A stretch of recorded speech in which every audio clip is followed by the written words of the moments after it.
안녕하세요. 사연에 빠지다의 DJ 민영입니다. 오늘도 두 가지 사연 준비되어 있어요. 끝까지 함께 해주실 거죠? 그럼 구독과 좋아요 버튼 꼭 눌러주시고 오늘의 사연도 함께 시작해 볼게요. 안녕하세요. 저는 올해로 결혼 8년차에 접어든 유부녀입니다.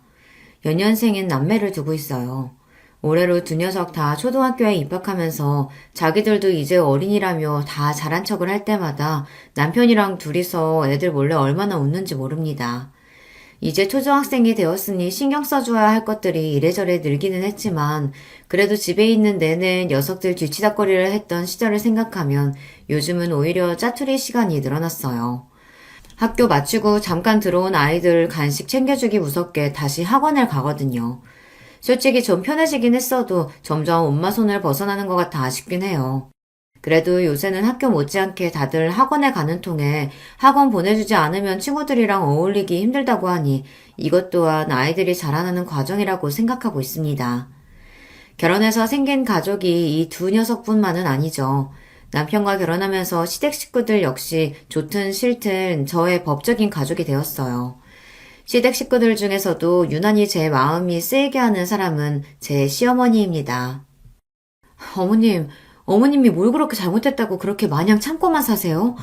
이제 자식들 다 키웠고 마음에 걸릴 게 뭐가 있다고요. 어머님 하실 말씀 다 하고 사세요. 내가 이렇게 산 게 하루 이틀도 아니고 이제 와서 뭘 어떻게 하겠니? 모르면 몰랐지. 이제 제가 알고 있는데 저는 어머님 그렇게 사시는 걸 못 봐요. 시어머니께서 평생을 숨기고 사시던 비밀을 처음 알게 된 날, 저는 그야말로 충격의 도가니에 휩싸여 정신을 차릴 수가 없었습니다. 세상에 남들한테 말만 들었지 저는 제 주변에 그런 사람이 있으리라고는 생각조차 하지 못하고 살았거든요. 시어머니는 여전히 누군가에게 이런 사실을 밝히기를 꺼려했지만 저는 이게 시어머니가 움츠리고 위축되어야 할 일이 아니라고 생각해요. 이게 다 무슨 소리인가 싶으시죠? 평소에 이 채널에서 삶의 지혜를 많이 보여주신 여러분들이시니 저와 저희 어머니의 사연을 한번 들어보시고 제가 제대로 대처한 게 맞는지 한번 봐주세요. 저랑 남편은 연애를 그렇게 길게 한 편이 아니에요. 직장 다니다 아는 분 소개로 처음 만나 둘 다 처음부터 호감을 가지는 바람에 만난 지 얼마 되지 않아 결혼을 했거든요. 둘 다 이미 사회인으로서 직장 생활을 하고 있었고 어느 정도 기반도 잡아가고 있던 차였던 터라 결혼을 결심하기가 더 수월했던 것 같아요. 특히나 저 같은 경우는 부모님이 워낙 사이가 좋으시거든요. 가정 환경이 이래서 그런가 저 역시 자연스럽게 좋은 사람 나타나면 결혼하는 걸 당연하게 생각하기도 했어요. 미연이 너야 워낙 어릴 때부터 결혼을 자연스럽게 생각했으니 그렇다 쳐도 상대방 가정 환경을 잘 고려해야 돼. 아무리 당사자가 가장 중요하다고 해도 사람은 자기 자란 환경 무시 못하는 법이다. 그래, 네 아버지 하시는 말씀 잘 새겨들어. 너는 성격이 긍정적이어서 그런지 사람을 너무 좋게만 보려는 경향이 있어 걱정이야. 아이 참, 엄마 아빠는 내가 무슨 바본 줄 알아. 친정 부모님 앞에서 큰 소리를 떵떵 치기는 했으나 솔직히 속으로 집안보다 내가 상대가 좋으면 그만이지 생각하고 있었기에 좀 뜨끔했습니다. 그때는 저도 젊었잖아요. 사랑 하나만으로 온갖 세상 역경 다 헤쳐나갈 수 있다고 믿는, 좋게 말하면 낭만적이고 있는 그대로 말하자면 다소 철이 없었죠. 남편과 결혼까지 생각하고 있었음에도 불구하고 남편의 가족들에 대해서는 아직 큰 관심이 없었습니다. 물론 가정사에 뭔가 문제가 있었다면 저도 그렇게 쉽게 넘어가지만은 못했겠지만 남편 성격이 워낙 수더분하다 보니 집안에 큰 우환이 있을 거라고는 생각하기 어렵기도 했고요. 그러고 보면 원옥 씨는 가족들 얘기는 잘 안 하는 것 같아. 나는 집에 무슨 일이 있었을 때마다 오만 얘기 다 하는 것 같은데. 하긴 내가 너무 가족 얘기를 많이 하는 편이긴 한가? 저는 가족들하고 워낙 사이가 돈독하다 보니 이런저런 소소한 일들이 제법 많거든요. 사람 만나서 얘기를 하다 보면 자연스럽게 가족들에 대한 얘기가 나오곤 합니다. 이런 저와는 달리 남편은 연애할 때도 본인 본가 식구들 얘기는 어지간해선 잘 안 하는 편이었어요. 저에 비해 말수가 많지 않은 편이라서 그렇기도 했겠습니다만 친정 부모님 얘기를 듣고 보니 정말 남편 가족에 대한 정보가 거의 없기는 하더라고요. 제 말에 남편이 좀 무안해하더니 말했습니다. 아니야, 생각해보니 서로 결혼 이야기가 오고 하는데 상대방 가족에 대해서 들은 얘기가 너무 없으니까 미연 씨처럼 생각할 수 있지. 일부러 그랬다기보다는 몰래도 누군가한테 가족 얘기를 그렇게 자세하게 해본 적은 없는 것 같아. 그렇다고 딱히 집에 문제가 있다거나 한 건 아니야. 우리 집엔 아들만 둘이잖아. 나나 동생이나 딱히 부모한테 살가운 편도 아니었고. 사춘기 이후로는 집에서 잘 때 빼곤 내도록 밖에서 친구들이랑 어울렸고, 대학 가면서 독립하고 나와서 사니까 아무래도 전보단 더 볼 일이 없어지기도 하고. 그래서 가족들하고 미연 씨네 집처럼 그렇게 어울릴 일이 잘 없어. 일부러 얘기를 안 했다기보다는 뭐 딱히 할 말이 별로 없었다는 게 더 맞겠네. 무안해하면서도 하는 말이 어느 정도 납득이 가더라고요.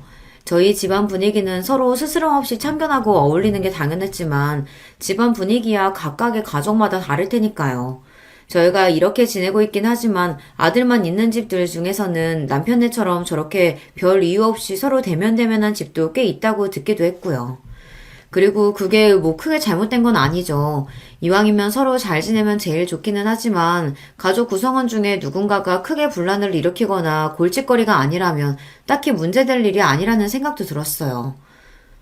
아니, 내가 뭐라고 그러려고 꺼낸 말이 아니라 그래도 이제 곧 가족 되신 분들인데 내가 그동안 너무 무심하게 군 건 아닌가 괜히 찔려서 물어본 거였어. 그럴 수도 있지. 우리 가족들이지만 유난스러운 데가 있는 건 나도 알아. 우리 집이 오히려 흔치 않은 걸 수도 있고. 아니야. 그렇게 생각한 적 없어. 사실 내심 부러웠던 적도 많아. 미연 씨는 부모님이 다정하시고 미연 씨도 형제자매 간 사이도 좋고 부모님께도 잘하잖아. 나 미연 씨 하는 거 보고 뜨끔했던 적도 많아. 미연 씨가 그만큼 가족들한테 잘하니까 이렇게 사이가 좋은 거겠지. 나는 그러질 못하니 집안 분위기가 다른 걸 테고. 그런 생각 드니까 미연 씨 보기 좀 민망하기도 하더라. 괜히 남편을 쑥스럽게 만든 건 아닌가 싶긴 했지만 그래도 남편 역시 느낀 바가 있었는지 그 후로는 조금씩이나마 가족들 이야기를 해주더라고요. 내 동생 현욱이는 저번에 밥 한 번 먹으면서 이미 봤고 만나는 사람은 있다는데 아직 사회초년생이라 당장 결혼 계획은 없는 것 같아. 그리고 요새 무슨 생각을 하고 사는지는 딱히 잘 모르겠네. 평소에도 서로 대화가 많은 편은 아니라서. 그래도 사이가 나쁘지는 않아. 같이 밥 먹으면서 직접 봤으니 사이가 나쁘지 않다는 말은 맞는 것 같았습니다.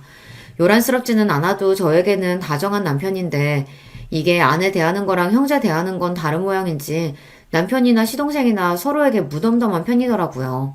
만나기만 하면 서로 장난 걸고 스킨십하고 시끌벅적한 저나 제 동생들을 생각하면 담백하기 짝이 없는 형제간이었습니다.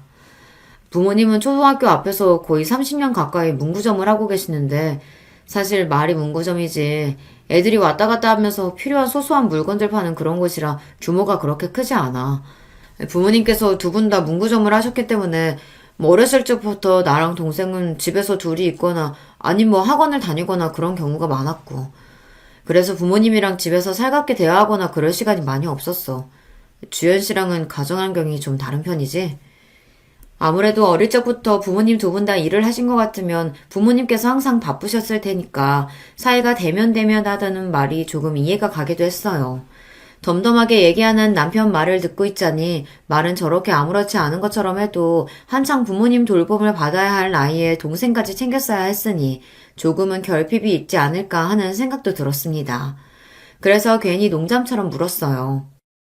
그래도 학교 다닐 때 학교 앞 문구점 아들, 딸들이 제일 부러웠었는데 갖고 싶은 물건도 많고 신기한 것도 많아서 친구들이 많이 부러워했을 것 같아. 그건 진짜 어릴 때나 그랬던 거고 어차피 다 팔아야 되는 물건인데 뭘. 철딱서니 없이 부모님 고생하는 거 뻔히 하는데 그런 물건들 함부로 만지고 그럴 수는 없지. 그리고 말이 문구점이지 요새는 학교 차원에서 애들 필요한 물품들 다 단체 주문하거나 해서 준비하는 경우가 많거든. 뭐 학용품을 사러 온다기보다는 애들 장난감 비스무리한 것들이나 아니면 간단한 간식류들 파는 게 수입의 대부분이야. 아, 간식이면 과자나 음료수 뭐 그런 걸 가져다 두고 파는 거야? 뭐 그런 간단한 것들도 있고 애들 좋아하는 떡볶이나 뭐 간단한 분식류 같은 것들도 같이 팔기도 하고. 그런 것까지? 그게 보통 손 많이 가는 게 아닐 텐데. 분식집처럼 본격적으로 하는 건 아니고 애들 간단하게 요기 삼을 컵볶이나 간단한 간식류 정도지 뭐. 말이 간단하겠지. 애초에 식당으로 만들어진 것도 아닌데 그 열악한 환경에서 조리를 한다는 게 결코 쉽지 않을 터였습니다. 듣다 보니 남편도 본인 부모님이 얼마나 고생을 하시는지 체감을 잘 못하는 것 같이 들렸어요. 그러면 그런 음식들은 다 어머님이 하시고? 그렇지. 아버지는 본인 손으로 평생 라면 한 번 끓여 드시는 거를 본 적이 없는 분인걸. 남편 말에 석연치 않은 기분이 들었지만 가정마다 가풍이 다르니 그걸 가지고 제가 왈가왈부할 일은 아니라고 생각했어요. 무엇보다 남편은 자취를 오래 하면서 요리도 제법 잘하고 가정적인 면이 있는 사람이라 더더욱 문제 삼지 않았죠. 그렇게 시댁에 대한 이야기를 조금씩들 듣게 되었습니다. 얼마 지나지 않아 본격적으로 결혼 준비가 시작되면서 양가 부모님 상견례가 있었어요. 저희 부모님이야 워낙 사교적인 분들이셔서 상견례 분위기가 부드럽게 풀렸습니다.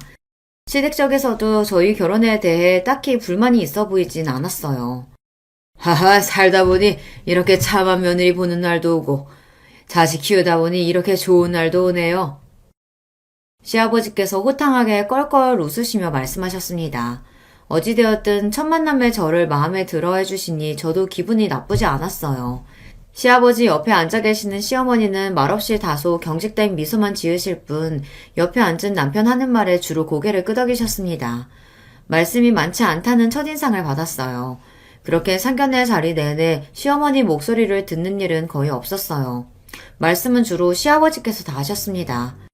상견례를 무사히 치른 후 긴장이 다소 풀려서 마음이 풀어졌어요.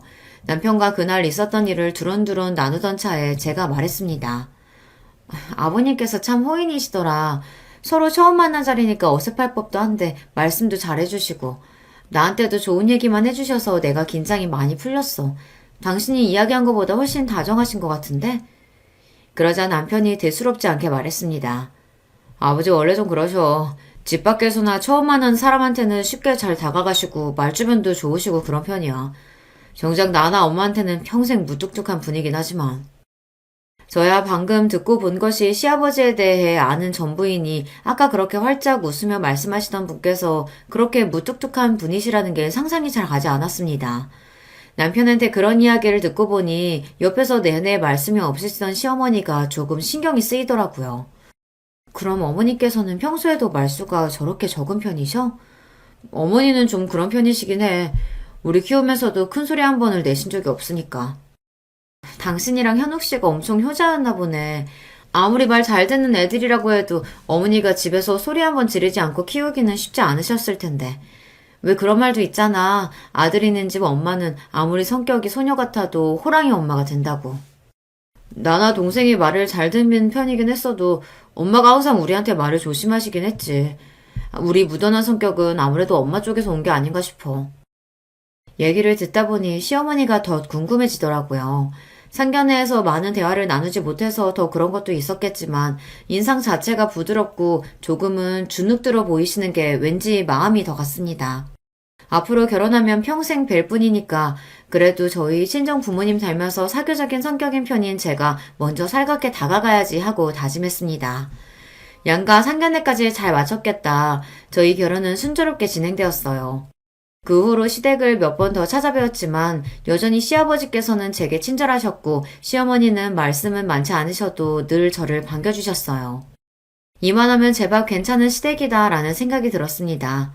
먼저 결혼한 친구들 중에서는 시댁 식구들 중에서 유별난 사람들이 꼭 한둘씩은 있어서 마음고생을 하는 경우가 꽤 있었거든요.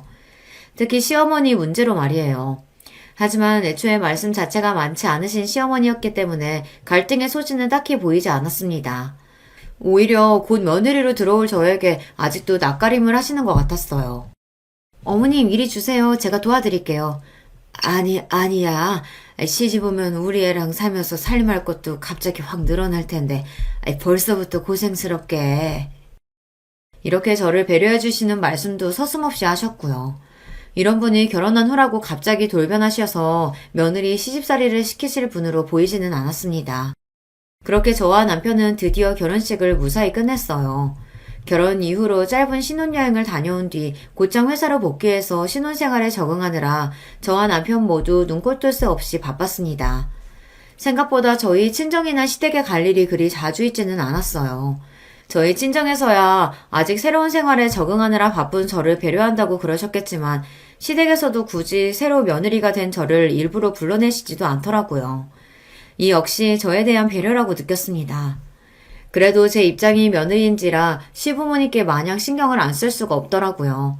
결혼을 했으면 이제 저도 그 집 식구인데 두 분 어떻게 생활하시나 궁금하기도 했고요.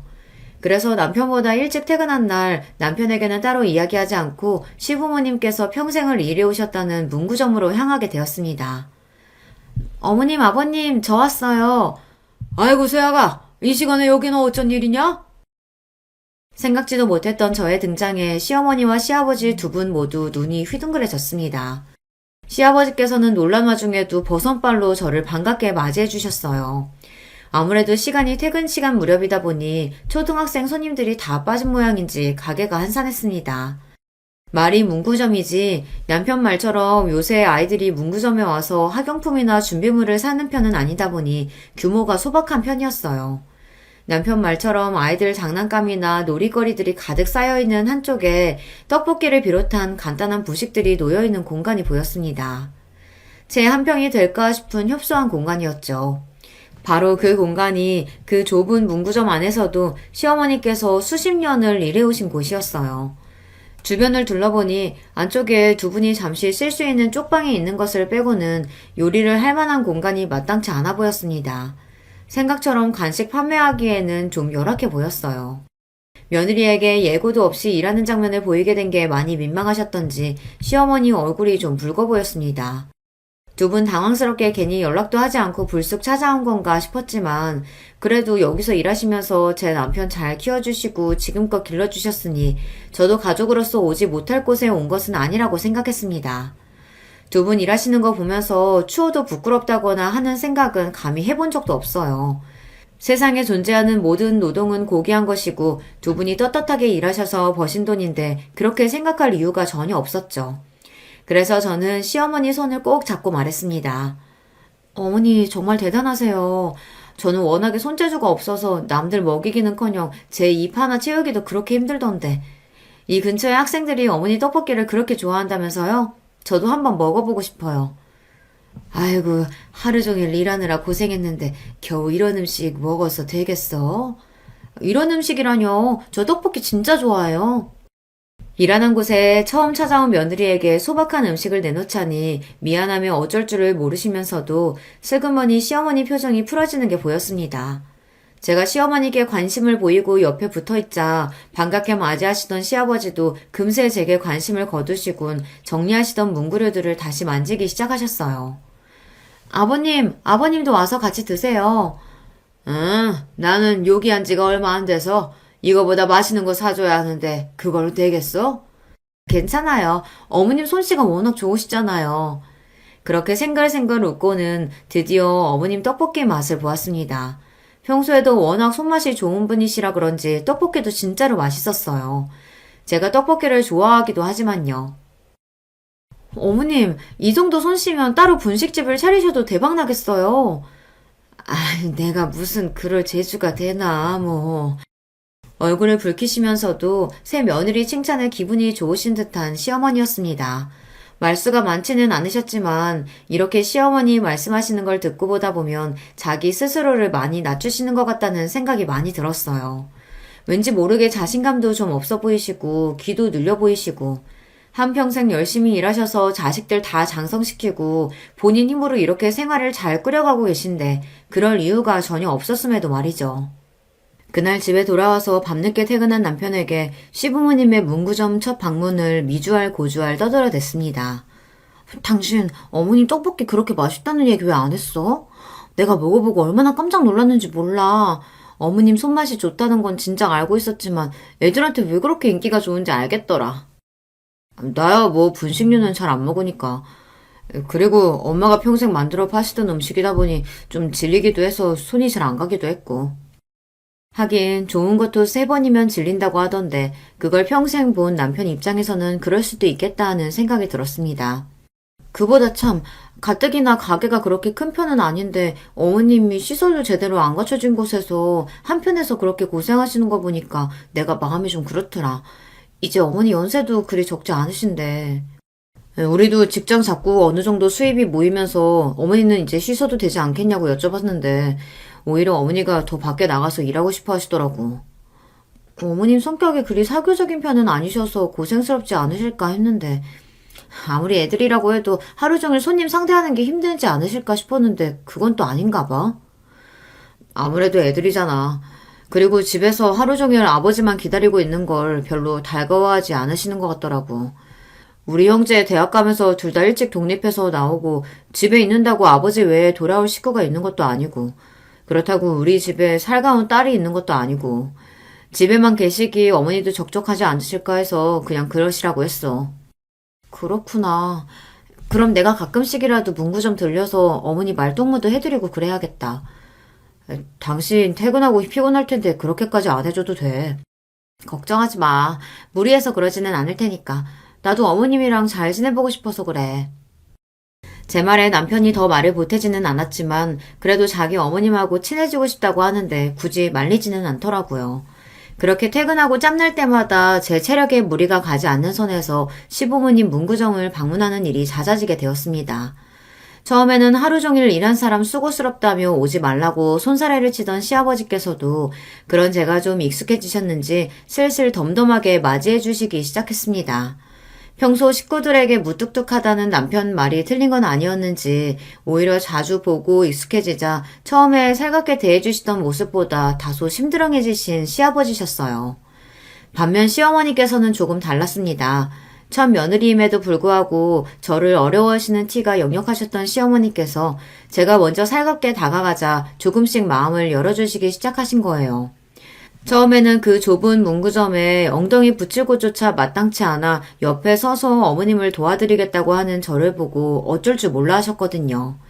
그런데 이런 방문이 여러 번 이어지자 이제는 제가 문구점에 들어서면 먼저 다가오셔서 슬그머니 손을 잡아주시는 어머님이셨습니다. 퇴근하고 평일에 쉴 시간도 부족할 텐데 왜 또 여길 왔어? 저녁은 먹고 온 거야? 아니요, 저 배고파요, 어머님. 어머니 떡볶이 먹고 싶어서 아무것도 안 먹고 왔어요. 이렇게 부실한 음식 말고 제대로 된 걸 먹어야지. 그렇게 말씀하시며 집에서 일부러 저 먹이려고 싸우신 밑반찬 틀을 쪽방 안에 펼쳐놓고 제 저녁부터 챙겨주시는 시어머니셨습니다. 어머니 일부러 안 그러셔도 된다니까. 시댁 식구들이랑 좀 더 가까워지고 별 재주는 없지만 조금이나마 도움이 되고자 해서 온 건데 오히려 시어머니께 일감을 하나 더 늘려드린 것 같아서 송구스러웠어요. 그럼에도 불구하고 얼른 저녁 먹으라며 제 손에 숟가락을 쥐어주시는 시어머니셨습니다. 우리 집에서 먹는 반찬 그저 조금씩 더러운 거밖에 없는데 수고스러울 거 하나도 없어. 매일 고생하는 사람 밥이라도 제대로 챙겨 먹여야지. 보고만 있지 말고 어서 먹어. 가까워질수록 참 다정한 분이셨어요. 며느리라고는 해도 아직 결혼한 지 얼마 되지 않아 안지도 오래되지 않았는데 꼭 본인 딸처럼 저를 살뜰하게 챙겨주시는 시어머니셨습니다. 저 역시 처음에는 제게 대면대면 하셨던 분이 제게 이렇게 마음을 써주시고 애정을 표현해주시는 게 기뻐서 시어머니를 뵐 때마다 기분이 좋았습니다. 한번 마음 열어주기가 어려워서 그렇지 본인 사람에게 한없이 마음을 퍼주시는 분이셨어요. 그렇게 시어머니와 가까워지고 그분을 자주 뵙게 되자 전에는 몰랐던 것들이 하나둘씩 눈에 들어오기 시작했습니다. 어머님 손목 다치셨어요? 손목 쪽이 많이 부었는데요. 이거 왕구 들어있는 박스 나르다가 내가 다른데 정신을 파는 바람에 조금 삐끗했어. 아무렇지도 않아. 걱정 안 해도 돼. 황급히 손목을 숨기는 시어머니셨지만 이미 제 눈에 금방 생긴 멍자국과 부풀어 오른 손목이 들어온 후였습니다. 어머니 조심 좀 하시지. 가만 보면 이렇게 얌전하신 분이 왜 이렇게 자주 다치시나 몰라요. 병원 가봐야 하는 거 아니에요? 이 정도로 무슨 병원은 금방 놔두면은 금세 나 괜찮아. 저를 챙겨주시는 거에 반에 반만 스스로를 챙기셔도 참 좋을 텐데 본인 몸에는 영 신경을 쓰지 않으시는 시어머니셨어요. 그러고 보면 시어머니께서 자잘하게 몸에 새로운 상처를 달고 오실 때가 잦은 편이었습니다. 생각해보면 그때부터 의심을 했어야 했어요. 제가 평소에 보는 시어머니께서는 매사 조심스러운 분이셨고 행동도 역시 마찬가지셨어요. 그런 상처를 달고 사실 만큼 덤벙대는 분도 아니셨고 느릿하면 느릿한 편이셨지 결코 성급하게 서두르는 분이 아니셨습니다. 여보, 어머님이 평소에 상처가 너무 자주 생기시는 것 같아. 아무래도 연세가 있으셔서 문구점 일하시는 게 고생스러워서 그런가? 공간도 좁은데 이리저리 왔다 갔다 할 일이 많으면 아무래도 부딪히기도 쉽잖아. 근데 엄마는 우리 어렸을 때도 좀 자주 다치시는 편이긴 하셨어. 그렇다고 크게 다치신 적은 없지만 자잘한 상처는 항상 달고 사셨던 것 같아. 어릴 때부터 그랬다고? 아무래도 가게 안이 좋다고 뛰어다니는 애들도 제법 있고 물건 채워나를 일도 많고 하다 보니까 그렇겠지. 대수롭지 않게 말하는 남편이었습니다. 제가 너무 예민하게 생각하는 건가 싶어질 지경이었어요. 하지만 생각해보면 이상한 건 그뿐만이 아니었습니다. 그렇게 다치는 빈도수가 잦은 시어머니셨는데 생각해보면 제 앞에서 다치신 적은 한 번도 없었거든요. 그런 분이 제가 없을 때라고 다치실 만한 일이 그렇게 잦을까 조금 이상하게 생각되었어요. 하지만 제가 주로 방문하는 시간이 퇴근 시간 이후다 보니 손님이 많이 빠져있을 시간대이긴 했어요. 그래서 그런가 손님이 많은 시간대에 일하시는 걸 못 봤으니 내가 괜한 생각을 하는 건가 싶었습니다. 그날도 퇴근 후에 시부모님 문구점을 찾았다가 손님이 많이 빠진 시간이라 시어머니와 도란도란 이야기를 주고받고 있었습니다. 그 전 주말에 무슨 일을 했는지 이야기를 나누다가 우연치 않게 찜질방 이야기가 나왔어요. 저나 저희 친정어머니나 찜질방에 자주 가는 편이거든요. 주중에 쌓였던 피로를 찜질방에서 몸 지지면서 풀어내는 게 저희 모녀의 큰 낙이기도 했습니다. 나는 아들만 둘 있어서 그런가. 그런 데는 생전 가보지를 못했어. 진짜요? 찜질방 유행한 지가 벌써 얼마나 됐는데. 그럼 다음에 저랑 같이 가요, 어머님. 제가 반색하면서 이야기하자 갑자기 시어머니 얼굴에 당황한 낯이 떠올랐습니다. 아니, 다 늙었어. 이제 와서 무슨. 매일 집에서 목욕하는 걸 뭐 신경 쓰지 마라. 시어머니 말씀이 그렇게 빨라진 적이 없었어요. 손사래까지 치면서 땀을 뻘뻘 흘리시며 제 제안을 거절하시는 걸 보니 조금 무안해졌습니다. 요즘 좀 친해졌다고 생각해서 내가 너무 오버를 한 건가 싶기도 했어요. 지금에 와서 돌이켜보면 그렇게 말씀하시는 시어머니 심정이 어떠셨을지 싶어 마음이 아픕니다. 어머님, 아버님, 저 왔어요. 아니, 네가 이 시간에 웬일이야? 그날은 외근을 나갔다가 생각지도 못하게 조기 퇴근을 하게 되었어요. 돌이켜 생각해보니 이 시간대에는 시부모님 문구점을 방문한 적이 한 번도 없었던 것 같습니다. 시간이 딱 아이들 학교 시간이랑 겹쳐서 손님이 가장 많은 시간대였어요. 전에 없이 문구점 안이 와글와글 거리는 걸 보자 바쁘실 때의 풍경은 이렇겠구나 싶어 새삼 문구점이 새로워 보였습니다. 괜히 안쪽에 다 큰 성인 여자인 저까지 들어가면 더 번잡스러울까봐 입구 쪽에 조금 비켜서서 시부모님 일하시는 것을 지켜보게 되었어요. 조그만 장난감들 여러 개를 놓고 어느 걸 고를까 눈을 빛내는 아이들도 있었고 친구 따라 와르르 몰려와서 신이 난 아이들로 가게는 인산인해를 이뤘습니다. 시아버지께서는 그런 아이들에게 환한 미소로 화답하시며 신나게 말을 거셨어요. 아이고 요놈, 전부터 그걸 그렇게 갖고 싶어 하더니 결국 오늘 사갖고 가는구나? 말씀하시는 게 꼭 본인 손자한테 하시는 것 같았습니다. 저 처음 상견례에서 배웠을 때 반겨주시던 그 모습 그대로였습니다. 집안에서보다 밖에서 더 살가운 분이라는 남편 말도 다시금 떠올랐고요. 어쨌든 문구점에서 일을 하시는 게 시아버지 적성에 맞아 보였어요. 생각 외였던 거는 시어머니의 모습이었습니다. 막 학교 끝나고 들어온 아이들이니 얼마나 배고플 때예요. 시어머니가 갓 끓여낸 떡볶이 한 컵 받겠다고 주변에 바글바글 모여있는 아이들을 보면서도 시어머니 얼굴은 싫은 기색 하나 볼 수 없었습니다. 혹시 아이들 다치기라도 할까봐 떡볶이가 너무 뜨거우면 옆에 있던 부채를 살살 붙여서 조심스레 건네주기도 하셨고요. 아직 철없는 아이들이니 상대하기가 쉽지 않으셨을 텐데도 열심히 후후 떡볶이를 불어 시키며 입안에 쏙 넣기 바쁜 아이들을 바라보는 시어머니 얼굴은 보람차 보였습니다. 말은 그렇게 하지 않으셨어도 시어머니도 이 일을 좋아하신다는 생각이 들었어요. 그런 시부모님 모습을 지켜보면서 괜히 자식들이 부모님 고생하신다는 핑계로 부모님 삶의 터전을 너무 쉽게 빼앗으려는 건 아닌지 그런 반성도 들었습니다. 왜 그런 말들 많이 하잖아요.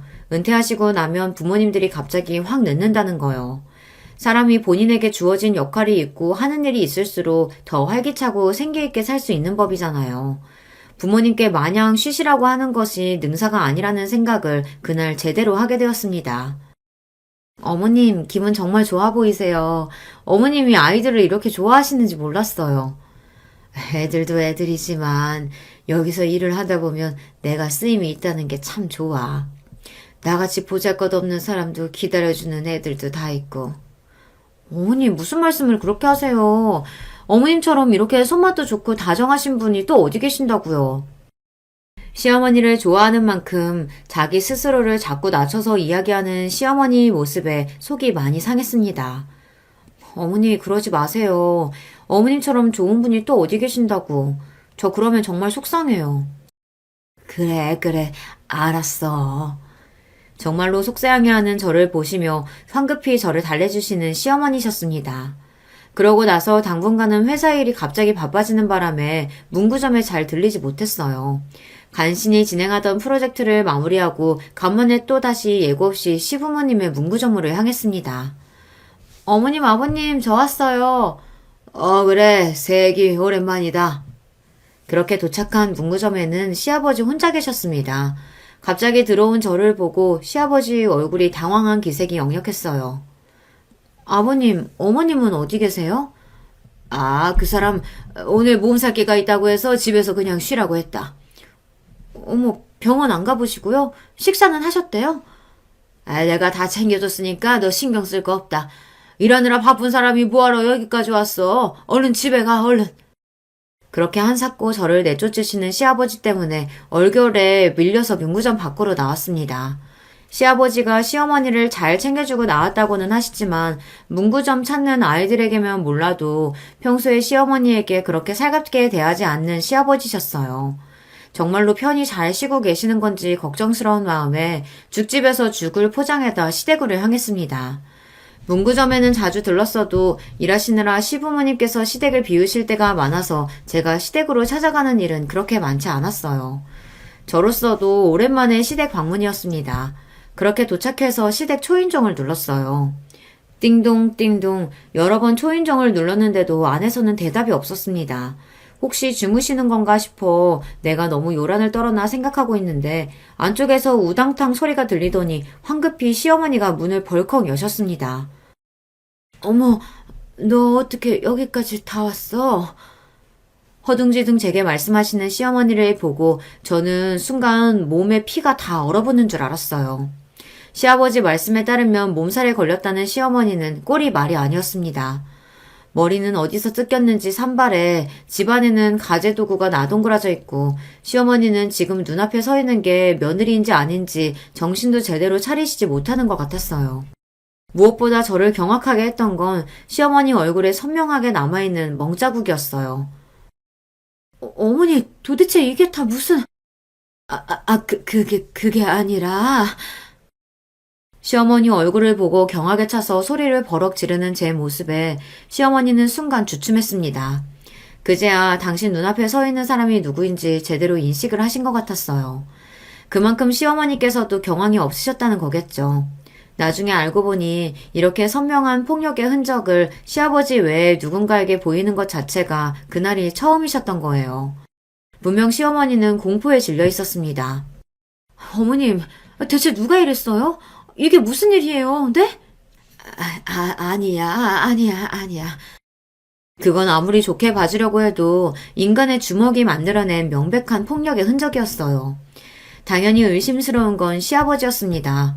상상조차 하기 끔찍하지만 그렇지 않으면 단 두 분이서 사시는 이 집 안에서 시어머니의 얼굴을 저렇게 만들어 놓을 사람이 대체 누구란 말입니까? 분노에 찬 저를 보고 시어머니는 이제 온몸을 덜덜 떨기 시작하셨습니다. 안 돼, 아가. 제발 그냥 못 본 걸로 해주면 안 될까? 어머니, 지금 이 시경을 하시고 무슨 말씀을 하시는 거예요? 저랑 당장 병원부터 가요. 안 돼. 다른 사람들 알면 안 돼. 몸을 떨다 못해 이제 오열을 하기 시작하신 시어머니는 극도의 흥분 상태였어요. 이러다가 정말 큰일 나지 싶어 일단 저는 시어머니부터 진정시키기로 했습니다. 떨림이 멈추지 않는 시어머니를 끌어안고 제가 말했어요. 알았어요, 어머니. 어머니 시키는 대로 할 테니까 제발 진정하세요. 네? 그렇게 한참을 안고 토닥이고 나서야 겨우 시어머니의 몸의 떨림이 진정되었습니다. 처음에는 이 사실을 들키면 안 된다는 생각에 정신없이 소리를 치시던 시어머니도 차츰 정신이 들며 며느리에게 부끄러운 꼴을 보였다는 수치심에 고개를 들지 못하셨어요. 어머님 잘못하신 거 하나도 없어요. 그러지 마세요, 제발. 주연아, 우리 아들들 나 이렇게 사는 거 아무도 몰라. 얘기하면 안 돼, 응? 어머님, 대체 언제부터 이러신 거예요? 아버님이 항상 이러셨어요? 그러자 설움이 복받쳤는지 시어머니께서 다시 눈물을 뚝뚝 떨구기 시작하셨습니다. 주연아, 내가 이렇게 산다. 나도 이 시아버지한테 평생 이렇게 맞고 살았어. 시어머니의 그 말 한마디에 피가 거꾸로 솟는 기분이었어요. 도대체 이 집안에서 얼마나 긴 시간 동안 있어서는 안 되는 일이 벌어졌는지 그 끔찍함에 입을 다물 수가 없었습니다. 가족에게 무심한 사람이라고 생각하긴 했지만 설마 시아버지가 이런 사람일 거라고는 상상도 하지 못했어요. 이게 도대체 사람이 할 짓입니까?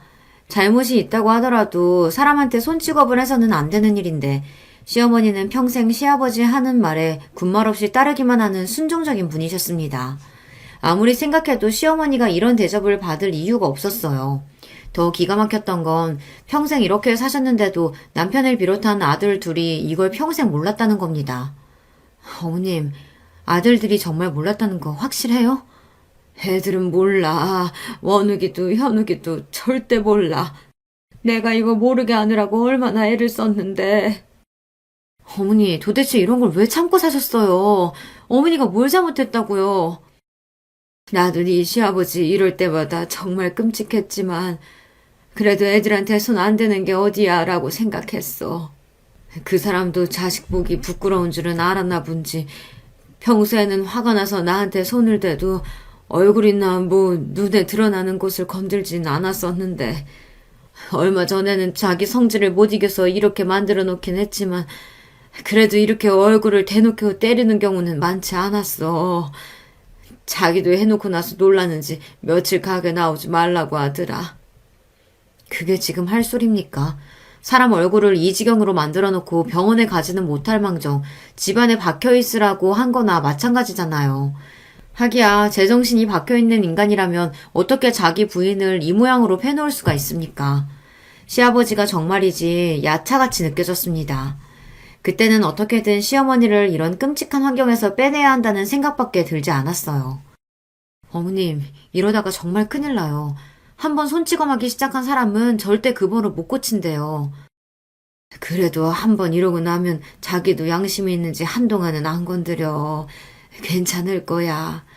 양심은 무슨 양심이요? 어머니, 사람 이렇게 만들어 놓고 무슨 양심이 있다는 거예요? 흥분해서 화를 주체하지 못하는 저를 도리어 어머니께서 달래시는 판국이었습니다. 어머니 정말 이대로 사실 거예요?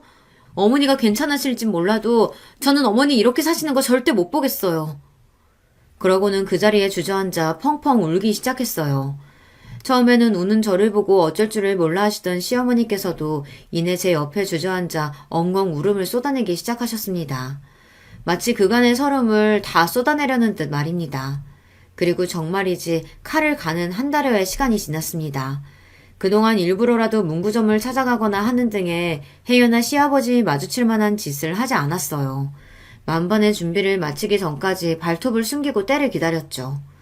마침내 결전의 그날 마치 사람 하나를 때려 죽이기라도 할 듯 노기등등한 기세로 시아버지가 저희 집으로 쳐들어왔습니다.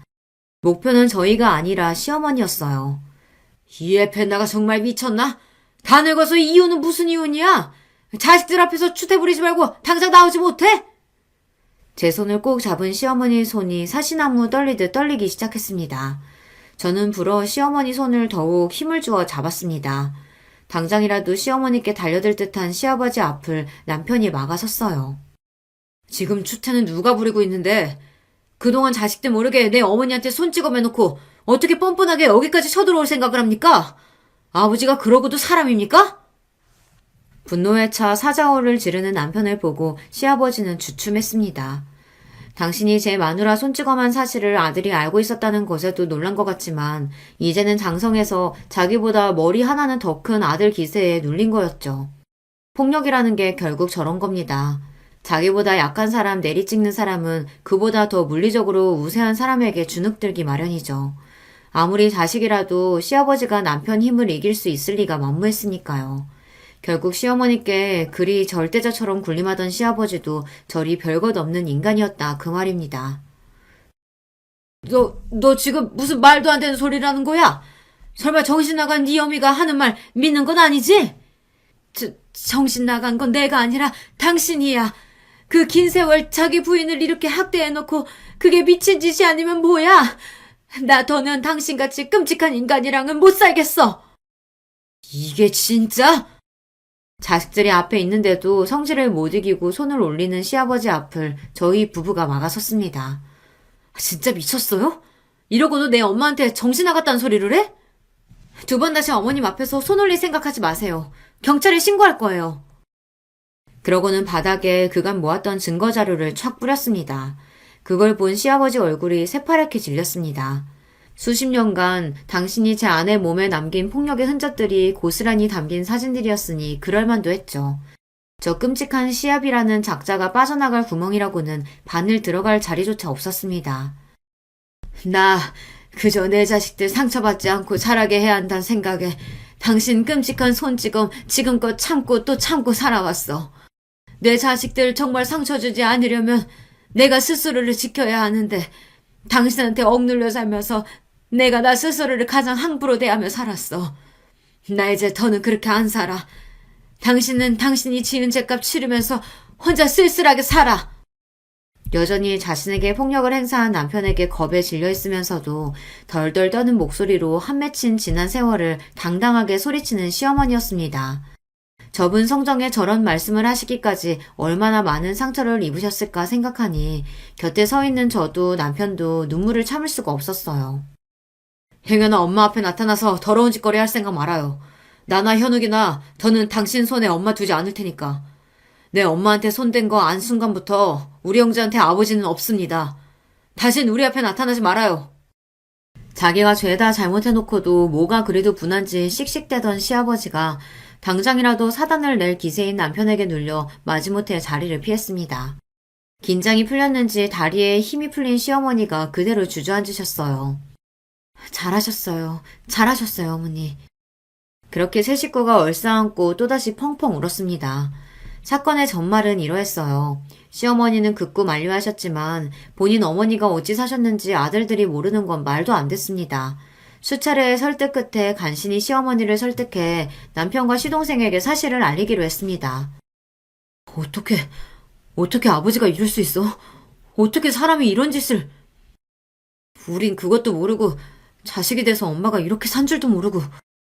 아버지에 대한 경악, 어머니의 지난 세월에 대한 분노, 그리고 일이 이 지경이 되도록 아무것도 몰랐다는 죄책감까지 남편과 시동생도 충격에 휩싸였습니다.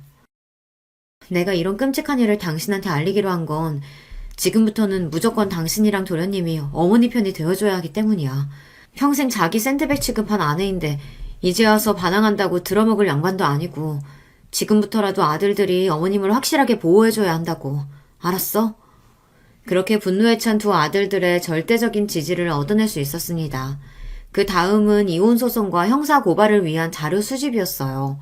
시어머니께서 그동안 주기적으로 폭행당한 스스로의 몸을 촬영하시고 폭력의 증거를 수집해 오셨던 건 의외의 사실이었습니다. 나는 몰라도 혹시나 나중에라도 내 새끼들한테까지 손을 뻗치면 어쩌나 싶어 설마 하는 마음에 준비해 둔 거였어. 근데 이렇게 쓰게 될 줄은 나도 몰랐다. 잘하셨어요, 어머니. 이혼 소송은 물론이거니와 경찰에 시아버지를 고발하기에도 차고 넘치는 자료였어요. 그렇게 시어머니의 제대로 된 반격이 시작된 겁니다. 이건 시작에 불과했어요. 그동안 어머님이 부식 판매해서 현금 모인 건 다 시아버지가 따로 꽁쳐뒀다면서요. 그러면 이혼할 때 위자료나 재산 분할도 얼마 안 나올 텐데 그건 안 되죠. 어머님이 얼마나 고생해서 버신 돈인데 그 돈 숨겨둔 곳 모르세요? 왜 몰라. 그 사람 하는 짓이야 뻔한 걸. 그렇게 시아버지가 제가 몰래 숨겨둔 현금 숨겨둔 곳에서 돈이 줄줄 새는 줄도 모르는 동안 착실히 그걸 빼돌려다 금고에 따로 숨겨두었습니다.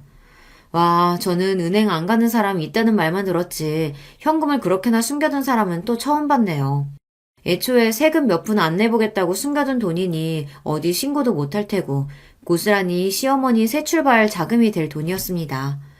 이혼에 형사처벌에 위자료에 합의금 뜯긴 것도 모자라 하이라이트로 시아버지 인생의 믿는 구석이었던 현금까지 죄다 털린 걸 알고 또 한 번 저희 집을 찾아와 시어머니 앞에서 난동을 부린 시아버지였으나 분노에 눈이 뒤집힌 형제에게 차례로 패대기를 쳐진 이후로는 아들들 무서워서 차마 저희 집에 접근하지 못했습니다. 어디 그뿐입니까? 무려 애들을 상대로 장사하면서 아내한테 손찌검을 해 이혼당했다는 소문이 쫙 퍼지자 문구점에 손님이 뚝 끊겼습니다. 제정신 박힌 부모라면 혹여서 틀리면 내 자식한테까지 손 올릴지 모를 막대먹은 사장놈이 있는 가게에 애들을 보내겠습니까? 수십 년을 이어온 문구점이 금세 매물로 나오는 데는 긴 시간이 걸리지 않았습니다. 미연이 네가 아니었다면 지금까지도 그 인간한테 맞으며 살고 있었겠지. 누구한테라도 들키면 죽을 줄 알았는데 막상 나보다도 더 아파해주는 너를 보니 그제야 더는 이렇게 살지 않을 용기가 났다. 나는 네가 살려준 거야, 미연아. 한동안 정신관 치료도 받으시고 시어머니 역시 고생이 많으셨으나 서서히 지금은 회복하시며 진정한 본인의 삶을 살고 계세요. 요즘에는 또래들 동호회 활동도 조금씩 참석하시는 등 점점 밝아지시는 시어머니 모습에 뿌듯한 기분입니다. 고생하신 세월이 길었던 만큼 앞으로의 여생은 그저 행복만 가득하셨으면 해요. 오늘 제 여기는 여기까지입니다. 부디 저희 어머님 행복하시기 함께 기원해 주시면 더없이 기쁠 거예요. 들어주신 여러분 모두 좋은 하루 되시길 바랍니다. 안녕하세요. 저는 70이 넘은 노인입니다. 몇 년 전 제가 겪었던 무척 슬픈 사연이 있어서 한번 털어놓고 싶어 사연을 보내봅니다. 저는 젊은 시절 상당히 고생을 많이 하며 살았습니다. 굉장히 가난한 어린 시절을 보냈죠. 전쟁의 기억이 명확하게 있는 나이는 아닙니다만 저희 부모님은 전쟁으로 인해서 큰 타격을 입었습니다. 원래 시골에서 평범하게 농사 지으며 먹고 사는 데는 문제가 없는 가정이었지만 전쟁으로 인해 농토가 전부 폭격되고 나서는 아무것도 남지 않았다고 해요. 피난을 갔다가 돌아온 고향에는 정말 말 그대로 쑥대밭이 된 동네밖에 남은 것이 없어서 동네 사람들도 전부들 돌아왔다가도 발길을 돌려 서울로 향했다고 합니다. 저희 부모님 역시 마찬가지였고요. 그랬던 사정은 이해합니다. 그래도 서울에는 일자리가 있었고 설사 빌어먹더라도 사람과 돈이 있는 곳에 가서 빌어먹어야 할 테니까요. 그래서 부모님은 아무것도 없는 빈주먹으로 서울로 무작정 향해 오셨고 그 길에 아직 어렸던 저희 형제가 동행했습니다. 당시 아주 어려서 아예 기억도 없는 저와 저희 언니 그리고 저희 동생이 있었죠. 3자매 중에 제가 둘째였답니다. 저희 언니는 전쟁에 대한 기억이 희미하게 남아있는 나이여서 여태까지도 그 시절의 일을 기억하면서 몸서리를 칠 때가 많이 있죠. 동생은 그때 아예 갓난아기였고요. 부모님은 서울로 올라온 이후 많이 힘든 생활을 하셨습니다. 아마 지금 분들은 이해 못하실 수도 있는데요. 당시에는 불량식품을 만드는 일도 동네 가난한 집에서 일을 받아서 하고는 했었습니다. 초등학교 앞에서 팔던 오렌지 주스도 사실 오렌지 주스가 아니라 설탕물에 식용 염료를 탄 것이었죠. 빨간 다라이에 지하수를 들이붓고 거기다가 식용 염료를 타던 것이 기억나네요. 사실 설탕도 아니고 뉴슈가라고 당시에 비쌌던 설탕 대신 상대적으로 좀 저렴한 것을 이용하기도 했습니다. 뉴슈가는 씁쓸한 맛이 살짝 감도는 설탕 같은 감미료였죠. 거의 무너져가는 슬레이트 지붕 집 마당에 앉아서 빨간 다라이에다가 그렇게 불량식품인 오렌지 주스를 만들어서 초등학교 앞에서 장사하는 상인한테 넘겨주는 것이 저희 부모님의 일이었습니다. 사실 몸에 절대 좋을 리야 없는 음료였죠. 게다가 아이들이 먹기에는 정말 끔찍한 물건인데 그때 당시에는 그게 특별히 심각하게 위험한 일이라는 것도 몰랐답니다. 다라이는 제대로 씻지도 않았고 지하수도 안전한지 아닌지 전혀 모르는 상태였는데도 말이죠. 그때는 지금하고는 아예 개념 자체가 다르기는 했으니까요. 이런 일들은 종류가 무척 많았답니다. 이름 모를 생선살로 과자 같은 걸 만들기도 하고 아이스크림이라면서 얼린 음료수를 내다 상인에게 넘기기도 했습니다. 지금 생각하면 기야말 일이지만 그래도 그때 부모님이 이를 가리지 않고 열과 성을 다해 하신 덕분에 저희 자매들은 잘 클 수 있었죠. 어린 시절에는 정말 많이 가난했는데 점차적으로 그래도 사정이 나아져 갔어요. 물론 그렇다고 평균적인 집이 될 수는 없었습니다만 그런데 그러다가 사달이 난 거였죠. 아버지가 교통사고를 당하셔서 자리에 누워 일을 하지 못하시게 된 거였어요. 아니, 일을 못하시는 건 둘째치고 병원비가 아주 많이 들어가게 되었었죠. 제가 겨우 고등학교 갓 들어갔을 때였는데 집안은 아주 초상집 분위기였답니다. 어떻게든 무슨 수를 내야 저희 식구들이 먹고 살고 아버지 병원비도 낼 수 있을 거였어요. 그런데 그 무슨 수라는 게 저에게 떨어졌죠. 그 시절에는 어지간히 잘 사는 집들은 전부 식모를 쓸 때였습니다. 대부분의 식모는 20살이 아직 안 된 어린 여자아이들이었는데요. 지금 생각하면 이게 무슨 인권 착취 같은 소리냐고 하실 분들이 많겠지만 당시에는 그게 그냥 보편적이었어요. 먹고 살기 힘든 집에서 여자애들 데려다가 적당히 일 시키면서 월급도 주고 먹여주기도 하는 그런 거였거든요. 저희 동네에도 마침 아주 잘 사는 한의원 집이 있었는데 그 집에 식모가 사정이 있어 나갔다면서 구한다고 하더군요. 저희 어머니는 급히 그 집에 가서 우리 집 둘째 딸이 나이가 고등학교 1학년밖에 안 되었는데 혹시 식모를 쓸 생각이 없냐고 물으셨어요. 그 집에서는 제 나이하고 할 줄 아는 걸 묻더니 그 정도면 괜찮겠다면서 데리고 오라고 하셨습니다. 아무리 가난해도 집에서 살다가 남의 집에 식모로 가는 일은 아주 서러웠어요. 그래도 다행히 동네에 있는 이웃이기는 했지만 그래도 서러운 건 서러운 거였죠. 원래 시골에서 몸 의지할 곳 없는 여자애들이 가는 것이 식모였기 때문에 내가 그런 애들하고 비슷한 처지가 되었다고 생각하니 더 그랬던 것 같습니다. 하지만 용 빼는 재주 있나요? 아버지는 편찮으시고 집 식구들은 다 굶어 죽을 위기니까 저로서도 어떻게 할 도리가 없었죠.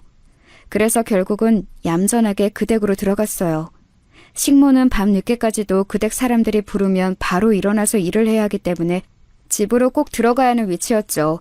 그 댁 작은 방을 내주셔서 들어가 살게 되었습니다.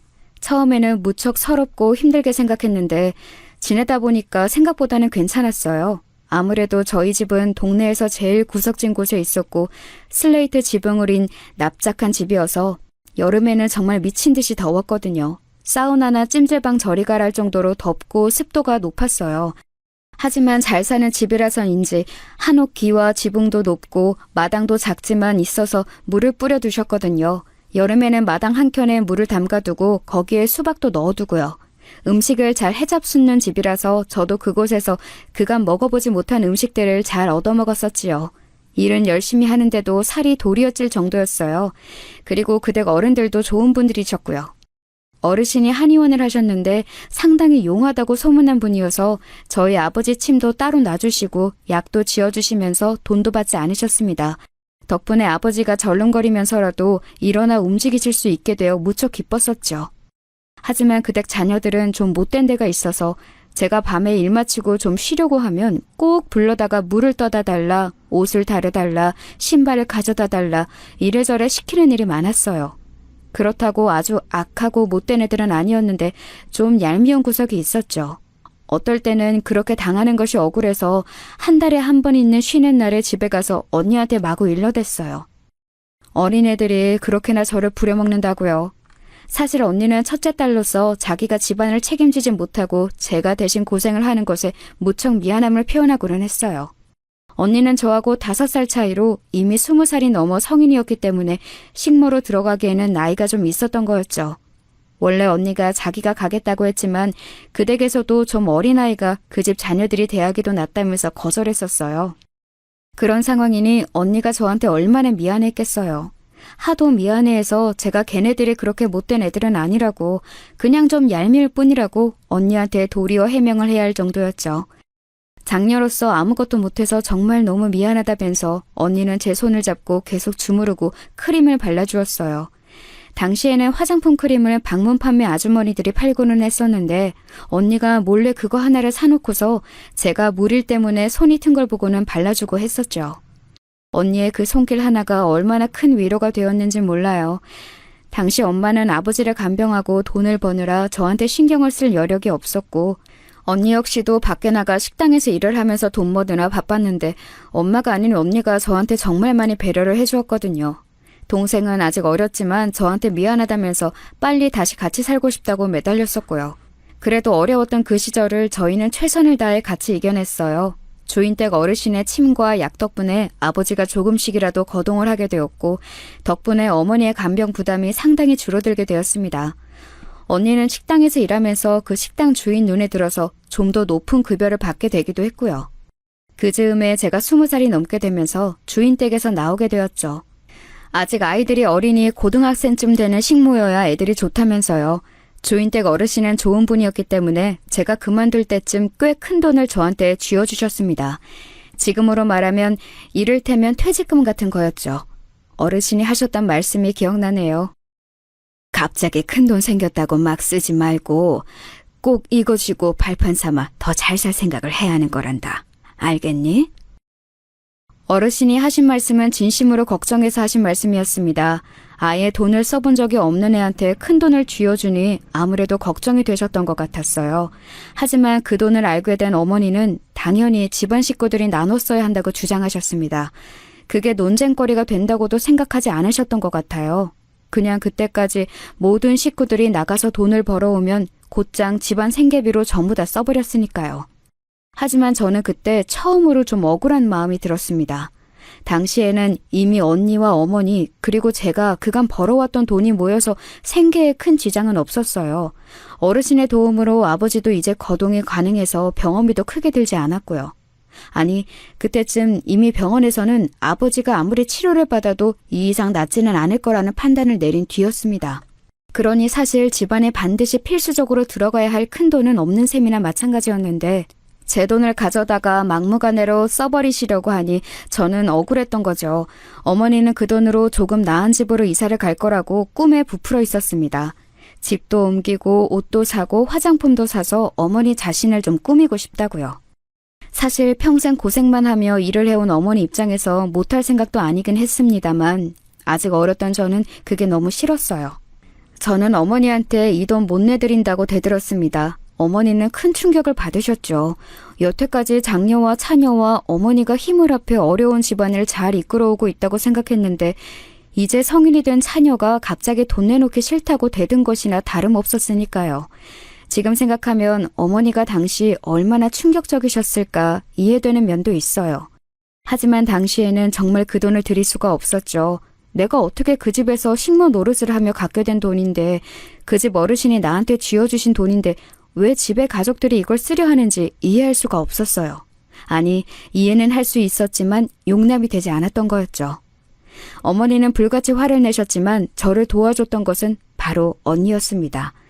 언니는 어머니가 화를 내시는 동안 묵묵히 그 앞에서 제 편을 들어주면서 막아주었고 기어코 아버지까지 나서서 제게서 돈을 빼앗으려 하니 집을 나가라며 등을 떠밀어 주었어요. 언니는 식당에서 일하며 돈을 상당히 잘 벌어오고 있어서 이제 가족은 내가 책임질 테니 걱정하지 말라면서 너는 이제 떠나서 네 살 길 찾으라고 말해주었죠.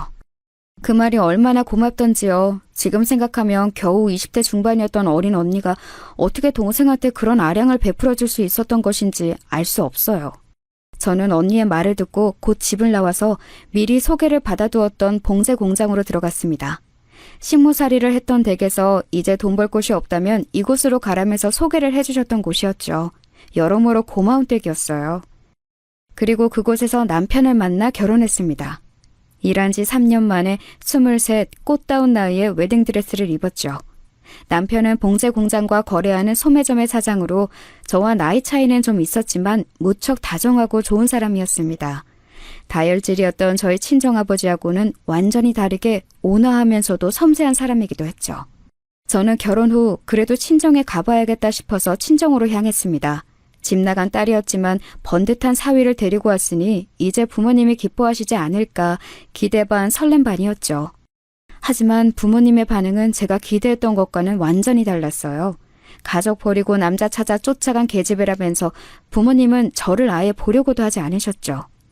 그때도 언니하고 동생만이 저와 남편을 만나서 인사를 해주었어요. 언니는 그때 자기 식당을 열었더군요. 작지만 나름대로 잘 되고 있다면서 이제 가족들 생계 걱정은 하지 말라고 그리고 앞으로도 계속 연락하면서 살자고 언니가 따스하게 말해주었습니다. 저는 정말 너무 고마웠어요. 언니가 있어서 그리고 동생이 있어서 비로소 제게 친정의 의미가 있다고 느껴졌죠. 언니의 식당 일이 바빠서 그 후로 자주 교류는 하진 못해도 전화 연락은 언제나 주고받으며 살았어요. 언니도 결혼을 하고 아이를 낳고 가정을 가지면서 만나는 일은 좀 줄었지만요. 슬프게도 동생은 사기를 당해 아무래도 삶이 힘들어지니 연락이 뜸해졌죠. 저도 아들 둘을 낳았어요. 제 시대만 해도 남아선호가 남아있던 시기라서 저는 두 자식이 모두 아들인 것이 그리 좋고 기뻤답니다. 미안하게도 언니는 하나 낳은 자식이 딸이라서 제대로 대놓고 자랑도 하진 못했어요. 하지만 언니는 제가 아들을 자랑스러워하는 것을 눈치챘는지 조금씩 저하고 이야기하기를 꺼려했습니다. 그래도 언제나 저에 대해서 신경 쓰고 있다는 사실만은 알게 해주어서 저도 연락을 조금 덜하면서 많이 조심을 하려고 애썼죠. 아이들은 무럭무럭 자라났습니다. 아들 둘 기르면 엄마가 깡패가 된다는 말도 있잖아요. 저 역시 거기에서 별반 다르지는 않았습니다. 애들이 특별히 성미가 고약한 애들도 아니었지만 좀 욕심들이 많았어요. 큰애는 작은애가 뭘 물고 있으면 꼭 그걸 빼앗아서 자기가 먹어야 성미가 풀렸고, 작은애는 큰애가 가지고 노는 장난감을 항상 뒤로 빼돌려서 자기 침대에 갖다 놓더라고요. 저도 남편도 욕심 없이 그저 평안한 성격들이라서 대체 이 애들이 누굴 닮아서 이런가 궁금할 지경이었어요. 저는 결혼하면서 봉제 공장을 그만두었지만 남편이 하는 옷가게가 나름대로 되긴 해서 먹고 사는 데는 지장이 없었죠. 그래도 두 아들이 욕심을 내면서 먹는 것, 입는 것, 쓰는 것 모두를 다 서로 질투하고 더 좋은 걸 사달라고 하니 살기가 빠듯할 지경이었습니다. 물론 애들이야 너무 예뻤죠. 욕심은 많아도 큰애는 듬직하고 선선한 면이 있었고, 작은애는 애교 많고 눈치 빠른 예쁜 점이 있었답니다. 내 속에서 난 같은 아들들이라도 이렇게 다르구나 싶어서 가끔 감동적일 정도였어요. 애들 기르면 언제나 자기도 모르게 감동하고 좋은 추억이 남는 그런 시간들이 있잖아요. 저희 아들들도 똑같이 마찬가지였던 거죠. 남편도 온화하고 좋은 사람이었고 아들들도 그렇게 저한테 좋은 추억을 안겨주어서 나름대로 행복한 삶을 살았다고 자부합니다. 큰애는 공부를 정말 잘했고 작은애는 그 정도는 아니더라도 나름대로 모범생 축에 들었어요. 주변 엄마들은 저를 많이 부러워했었죠. 욕심 많은 애들이라도 그 성격 덕분에 공부를 잘하는 거라고 저는 그렇게 생각하면서 뿌듯해하기도 했어요. 그런데 문제는 큰애가 대학에 들어가고 나서 발생했습니다. 남편이 교통사고로 사망한 거였죠. 남편은 여느 날이나 똑같이 아침 일찍 가게로 나가려고 차를 타고 운전해서 도로로 진입했는데 역주행해서 오던 차량과 정면으로 부딪혀서 세상을 떠났습니다. 저희가 뭔가 병원으로 데리고 와서 뭘 해볼 겨를도 없이 그냥 사고 현장에서 즉사한 거였죠. 그래도 나중에 이야기 듣기로 너무 순간 죽어서 고통은 없었을 거라는 게 유일한 위안이었습니다. 저는 거의 기절할 것처럼 울었었죠. 평생 의지하고 지내던 다정한 남편이 그렇게 한순간에 세상을 떠나 제 곁에 없으니 정말 모든 게 무너져 내리는 것 같았습니다. 게다가 큰애는 성인이 간신히 되었고 작은애는 아직 고등학교 3학년이 막 되었던 시절이었어요. 이른 봄에 사고를 당한 거였죠. 아직 추위도 채 가시지 않은 날 장례식장에서 펑펑 울고 있는데 큰애는 무뚝뚝한 얼굴로 앉아있고 작은애는 어두운 표정이더군요. 아직 너무 어린 애들이라 아버지가 돌아가신 것의 무게를 모를 수도 있다는 생각이 들었습니다. 저는 애들을 끌어안고서 괜찮다고 아버지가 돌아가셨어도 이 엄마가 있으니 아무 걱정하지 말라고 말해주었어요.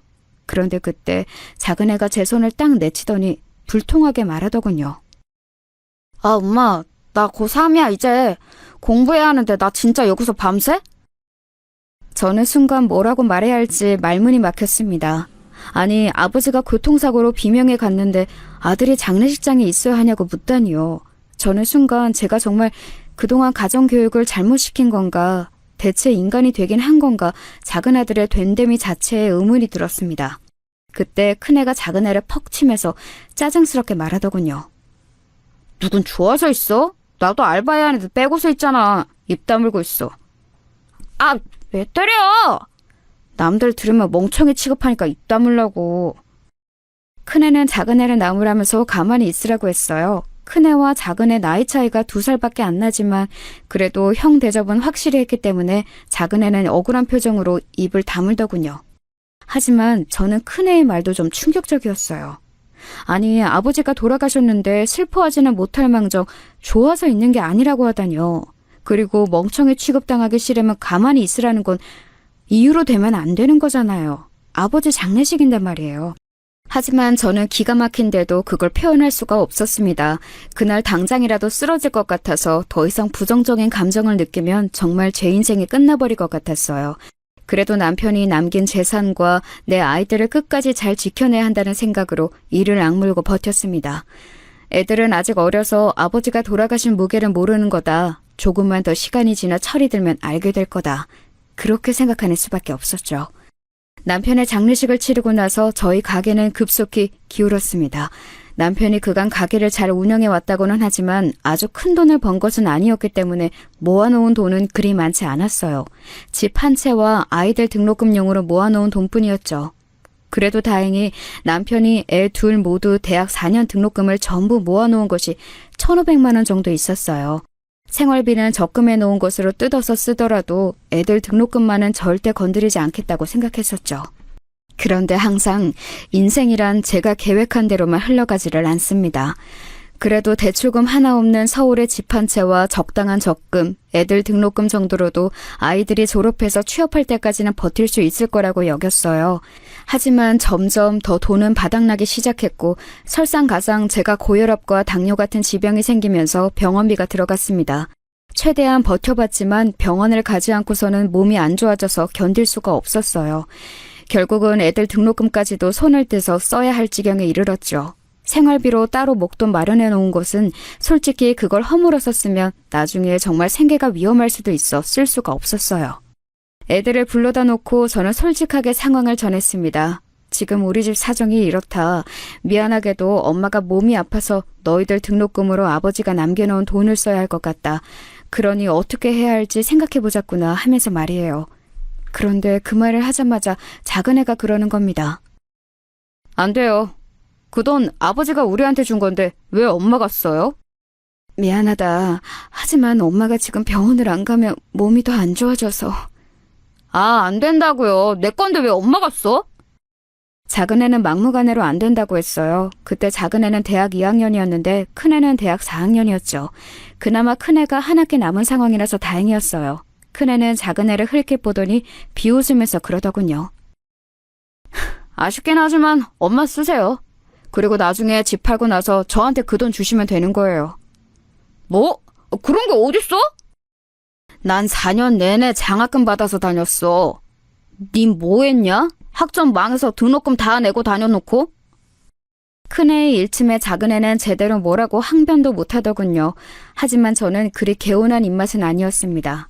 큰애는 어쨌든 이 집을 팔고서 등록금에 해당하는 돈을 내놓으라는 뜻이었죠. 장학금은 받았어도 그동안 등록금에 해당하는 돈은 큰애가 따박따박 다 가져갔기 때문에 남은 건 없었어요. 나머지 한 학기의 돈도 그렇게 하겠다는 뜻인데 정말 아픈 엄마 생각은 조금도 하지 않는구나 싶더군요. 물론 제가 아파서 아이들 앞으로 마련해 놓은 돈을 써야 하는 건 너무도 미안했지만 그래도 좀 씁쓸했어요. 일단 나중에라도 돈이 생기면 주겠다 애들한테 약속하고서 제 치료를 먼저 했죠. 몸은 여러 면에서 훨씬 나아지기는 했어요. 아무래도 집중적으로 치료를 받아서. 그러고 나서 애들이 졸업한 이후에 이제 취업을 했죠. 다들 군대도 대학 들어가자마자 다녀와서 칼 졸업에 칼 취업이었어요. 작은 애가 큰 애보다 좀 늦되고 공부를 잘하진 못했지만 그래도 나이 먹으니까 나름 야무지게 자기 일은 잘하더라고요. 물론 그것만 해도 참 감사하긴 했습니다. 나이 먹어 자기 앞가림 못해 부모 속 썩이는 애들이 한둘이어야죠. 취업하고서 큰애와 작은애 둘 다 20 후반일 때 결혼했어요. 큰애는 좋은 대기업에 들어가서 아주 미인을 만나더라고요. 게다가 상당히 친정이 잘 사는 집안이라 저한테도 우리 집이 꿀려 보이면 안 된다고 성화가 말도 아니었어요. 아들은 스펙 좋고 나름 훤칠하게 키도 큰 아이라서 그 아가씨가 반했던 것 같은데 결혼까지 가려니까 집안도 중요했던 거였죠. 예비 며느리라고 온 아이는 저희 아파트를 흘끔흘끔 둘러보면서 약간 마땅찮은 표정이었던 게 기억이 납니다. 그럴 때마다 큰애가 불안한 듯이 며느리 눈치를 봤었고요. 언제나 제 앞에서는 당당하고 할 말 다 하던 큰애라서 며느리 앞에서 그렇게 불안하게 좌불안석인 걸 보니 굉장히 낯설더라고요. 큰애는 상견례를 할 때도 어지간히 성화를 부렸어요. 우리가 집에 잘 살진 못하니까 어머니라도 교양 있고 우아한 부인으로 보여야 한다면서요. 그쪽 집안이 뭔가 바깥 사더니 법 쪽에 종사하고 괜찮은 집안이라서 우리 집도 그러기를 바라는 것 같았어요. 하지만 저는 애초에 가난한 집에서 살고 식모일을 하다가 봉제 공장에 들어갔던 여자인걸요. 어떻게 갑자기 교양 있는 귀부인이 되어서 그 사람들 비위를 맞춘답니까? 저희 남편이 살아있었어도 마찬가지였어요. 남편도 그저 소매점으로 먹고 살던 평범한 장사치였고 그렇게 좋은 집안 사람들하고 마주할 능력 같은 건 없었죠. 그래도 상견례에서 만난 사도는 그리 나쁜 분들은 아니었어요. 제가 그렇게 좋은 레스토랑에 익숙하지 않아서 쩔쩔맸지만 이해하는 얼굴로 지켜봐 주시기도 했습니다. 예비 며느리도 그저 웃고만 있었고요. 하지만 도리어 큰애가 저한테 난리를 부렸죠. 이런 곳에 안 와본 티 내지 말라고 촌스럽다고요. 한식집이었는데 직원이 와서 따로 음식을 덜어주고 고기도 내주고 하더라고요. 저는 그것도 모르고 먼저 반찬 나오자마자 그냥 집어먹고 제가 좋아하는 찬이 나와 살짝 당겨서 맛을 봤던 것뿐이었어요. 별로 잘못한 것도 아니었는데 큰애는 정말 난리도 그런 난리가 없었죠. 큰애가 그렇게 조바심을 내는 걸 보고 작은애가 한참이나 비웃었어요. 자기는 형처럼 저렇게 눈치 보는 결혼은 안 할 거라면서요. 그래도 큰애는 별탈은 탈 없이 결혼했습니다. 그리고 3년쯤 뒤에 작은애는 자기 직장에서 만난 아가씨를 데리고 왔습니다. 작은애가 데려온 예비 며느리는 또 뭔가 저희 집하고 다른 의미로 잘 맞지 않았어요. 가리기는 했지만 손목 쪽에도 문신이 살짝 보였고 발목에도 문신이 있었어요. 작은애의 말로는 멋쟁이라서 그렇다고는 하는데 저희 시대에는 사실 문신이 그렇게 좋은 모습이 아니긴 하잖아요. 그래서 저는 좀 미신쩍은 얼굴로 있었는데 새치만 큰 며느리하고는 다르게 작은 며느리감은 아주 살갑게 어머님 어머님 하면서 잘 달라붙더라고요. 애가 그렇게 나오니까 저도 그냥 좋아서 오냐오냐 하게 되었고요. 사실 작은 며느리감은 제가 선호할 만한 애는 아니었어요. 친정 부모님은 두 분 다 안 계시고 어릴 때 아버지가 돌아가신 후 최근 어머니가 돌아가셨다고 하더라고요. 편못을 하에 자랐다는 건데 며느리감으로 선호할 만한 가정 환경은 아니었던 거죠. 게다가 대학을 나온 아가씨도 아니고 고졸이었고 작은애 직장에서는 격리로 일을 하고 있던 아가씨였고요. 그래도 아들이 행복하다면 제가 어떻게 말리겠습니까? 그래서 그냥 결혼을 시켰죠. 사실 제가 큰애나 작은애 둘 다한테 별다르게 할 말이 없었어요. 제가 비록 어미이기는 했지만 별다른 능력이 없어 남편이 남긴 돈으로 먹고 살고 있었고 그 때문에 애들 결혼 비용도 많이 대주진 못했거든요. 사실 아예 대주진 못할 지경이었는데 집을 팔아서 일부를 주기는 했습니다. 큰애가 결혼할 때 그랬거든요. 자기 등록금 제가 병원비로 썼던 거 결혼식에 쓰게 해달라고요. 그런데 제가 뭐 돈이 있나요? 그래서 제가 살던 집을 팔고 그 돈을 일부 떼어서 주기로 했죠. 큰애는 좋은 집 딸하고 결혼해서인지 지금 당장 돈을 더 주기를 바라기도 했어요. 이왕 유산으로 줄 거 그냥 자기한테 지금 달라는 식이었죠. 그럼 엄마는 어디 가서 살라고 이러는 거니? 경기도 쪽으로 가면 전세 싸요. 빌라 쪽 가시면 얼마든지 그 돈 절반만 가지고도 구해요. 아니 그럼 나는? 형이 그만큼 가져가면 난 결혼할 때 빈털터리로 가요? 형 줄 거면 나도 그만큼 지금 주든가. 나중 되면 아예 남는 것도 없어서 나만 닥쳤던 게 되는 거 아니야? 정말 아찔하더군요. 작은아들은 아직 큰아들 결혼할 때 결혼할 사람조차 없었는데도 자기가 받을 돈이 없을 게 걱정된다면서 자기도 돈을 주기를 바랬어요. 큰아들은 작은아들이 회방을 놓자 울컥하는 듯한 모습이었지만 자기도 할 말은 없었죠. 장남이라는 걸 내세워서 조금 더 받으려고 들고 심지어 그냥 유산 줄 거 지금 달라고 아파트 판 돈을 죄다 내놓으라는 식으로 말하기도 해서 제가 일단 막아섰어요. 그럼 너희들 이 돈 다 나눠주고 나면 엄마 모실 거니? 그건... 당연히 모시죠. 같이 살면 되잖아요. 뭐가 문제예요? 큰아들은 지금 당장 결혼하는 상황이니 제대로 말을 못하는데 작은아들은 철딱서니 없이 잽싸게 대답하더라고요. 저는 작은아들의 그 말도 믿을 수 없었지만 큰아들이 바로 대답하지 못하는 것도 너무 서운했어요. 하지만 큰아들은 한참이나 고민하더니 이윽고 고개를 끄덕이더군요. 사실 뭐 그 돈 주시면 꽤 큰 집 구할 수 있을 테니까 그럼 모시고 사는 거 어렵지 않죠. 그 말 믿어도 되는 거니? 전 쟤하고는 달라요. 될 만할 때 말하는 거예요. 큰아들은 조금 차갑게 대답했지만 도리어 그 말이 작은아들의 호언장담보다 미더웠어요. 그래도 제 말에 조금이라도 고민을 하고서 대답을 한 거였으니까요. 그래서 큰애 결혼 직전에 아파트를 팔아서 애들한테 나눠주었죠. 저한테는 정말 생활비 몇 푼밖에 남지 않았고 그래서 큰애는 결혼 직후부터 저와 같이 살아야 했습니다. 큰며느리는 대놓고 싫은 티를 내지는 않았지만 그래도 마땅찮아하는 기색이 종종 보였어요. 그건 너무 당연한 일이기는 했죠. 요즘 며느리들이 어디 결혼하고서 합가할 생각이나 하나요? 하지만 어쨌든 큰아들이 어떻게 설득하기는 했는지 제가 같이 산다고 했을 때 별말 없이 받아들이더군요. 적어도 제 앞에서 대놓고 뭐라고 하지는 않았어요. 그것만으로도 감지덕지였죠. 다만 큰아들은 제가 집에 있을 때 꼭 방 안에만 있으라고 당부했어요. 지금 사돈댁에서도 제가 아들 부부와 같이 산다는 사실을 무척 안 좋게 생각하신다면서 며느리한테 거슬리지 말고 제발 방 안에서 별일 없으면 나오지 말라는 말을 반복해서 제게 하기도 했죠. 솔직히 제가 제 아들하고 같이 사는데, 그리고 이 집을 마련할 때 제가 살던 아파트에 돈도 들어갔는데 제가 그래야 하는 이유를 알 수 없었지만, 그래도 신혼부부 집에 제가 합가를 한 것이니 전후 사정이 어찌 되었든 저는 큰아들 말을 지키려고 애를 썼어요. 애들 부부 생활에 제가 방해가 되면 안 된다는 생각에서였습니다. 그건 어미로서 어쩌면 당연한 일이기도 했고요. 처음 2, 3년은 어찌어찌 지나갔어요. 아직 애가 없으니 큰아들 부부는 주말에 거의 외지로 나들이를 갔고 빈집에서 저는 주말만이라도 숨통이 튀어서 살 수가 있었죠.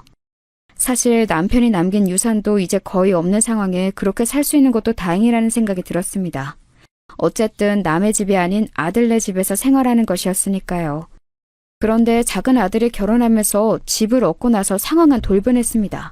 작은 아들은 큰애가 결혼할 때 동시에 받았던 재산을 그 사이에 제법 많이 써버려서 집도 작은 걸 마련할 수밖에 없었어요. 그런데 큰애는 기다렸다는 듯이 저를 작은애한테 넘기려고 했던 거였죠. 이제 네가 어머니 모셔야지. 여태 내가 3년 모셨으니 이제부터 네가 3년이야. 아니, 우리 집 진짜 코딱지만 하고 방 딱 한 개인데 무슨 엄마를 우리가 모셔? 야, 그럼 돈만 쏙 빼먹고 안 모시겠다고? 너 돈 받으면서 호언장담했던 거 기억 안 나? 형이 더 많이 받았잖아. 그러니까 형이 모셔야지. 내가 얼마 더 받았지? 1,000만 원 더 받았나? 야, 양심 좀 있어라. 제가 보는 앞에서 큰아들과 작은아들은 서로 그런 식으로 대거리하면서 싸웠어요. 정말 어찌나 화가 나고 분하던지요. 아들들이 서로 저를 모시기 싫다고 서로 떠넘기려고 거의 드자빚을 직전까지 가는 꼴을 보니 제가 헛살았다 싶었습니다. 하지만 동시에 제 수중에 돈이 전혀 없었기 때문에 화가 나도 멀거니 보고 있을 수밖에 없었어요.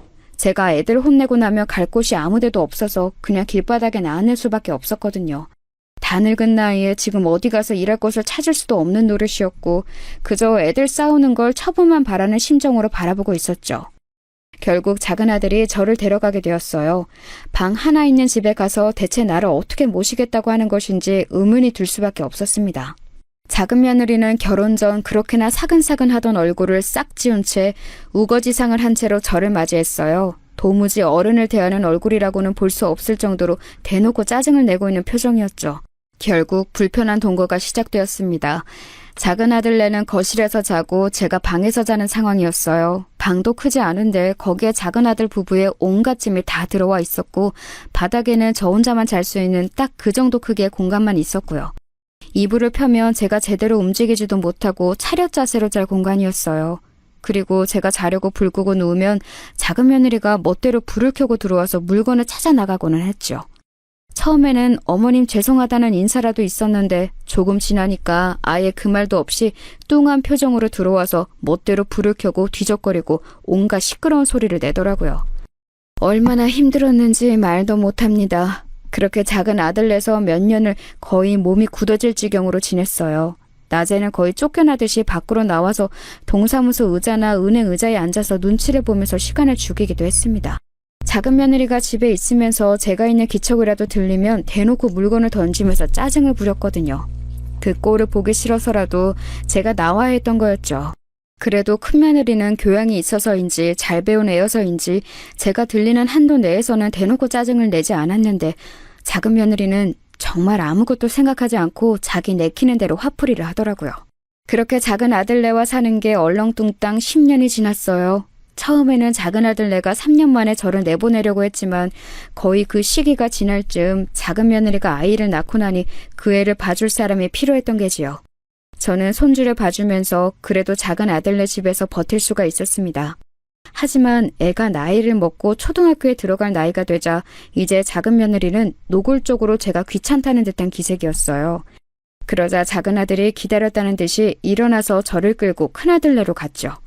애들 사이에서는 또다시 싸움이 벌어졌습니다. 이제 10년이 지났으니 형네가 데려가라고 작은 아들이 저를 큰아들네로 데려가서 요구했던 거였죠. 자기는 충분히 아주 오랜 시간 저를 데리고 있었다고 생각하더군요. 하지만 제가 공짜로 있었던 것도 아니고 집안일이며 육아며 거의 제 손으로 다 했었던 건 기억도 나지 않는 듯이 굴었습니다.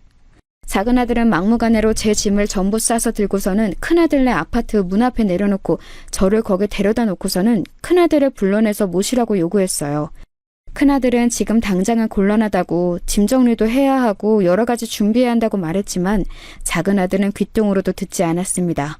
소란에 나와본 큰며느리도 답답한 얼굴을 하고 있었죠. 저는 더 답답했습니다.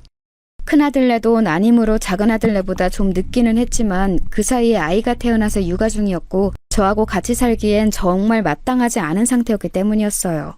다만 제가 들어가면 아이를 봐줄 수는 있겠다 싶기는 했습니다. 다만 큰며느리네 안사돈과 그쪽에서 붙여준 시터가 아이를 돌봐주고 있어서 제가 잉여 인력일 수도 있기는 했지만요. 결국 작은아들의 막무가내 못 이겨서 큰아들은 저를 집 안으로 들였습니다. 큰며느리는 이전과는 달리 저를 제대로 보려고도 하지 않더군요. 지긋지긋하다는 듯한 표정을 지우지도 않은 채 그냥 아이를 안고 들어가서 방에서 나오지도 않았습니다. 그나마 당시 안사돈은 안 계셨고 사돈댁에서 붙여준 시터만 있더라고요. 저는 정말 머쓱하고 어찌 몸둘 바를 몰라 쩔쩔매며 거실에 서 있는데 큰아들이 대충 제 짐을 들고 작은 방 하나에 밀어넣었습니다. 들어가 보니 창고로 쓰는 을씨년스러운 방이었어요. 그 사이에 큰아들은 더 큰 집으로 이사를 해서 아예 골방을 하나 만들어둔 모양이더군요. 큰아들도 며느리도 아무 말도 없어서 저는 입도 못 연 채로 그날 밤을 지냈습니다. 시터가 대충 가져다주는 밥으로 밖에 나가지도 못하고 밥을 먹었어요. 화장실은 그 방 바로 앞에 있는 작은 화장실을 급히 들어갔다가 나오는 정도로 처리했고요. 제대로 씻지도 못하고 눈치가 보여서 몸을 어찌 움직이지도 못했습니다. 아마 그 주 주말이었을 거예요. 갑자기 큰며느리가 저를 불러내더군요. 그것도 상당히 사근사근한 말투로요. 어머님, 혹시 저희 나가는데 같이 나가지 않으실래요? 나간다고? 네, 어머님, 저도 와 있어요.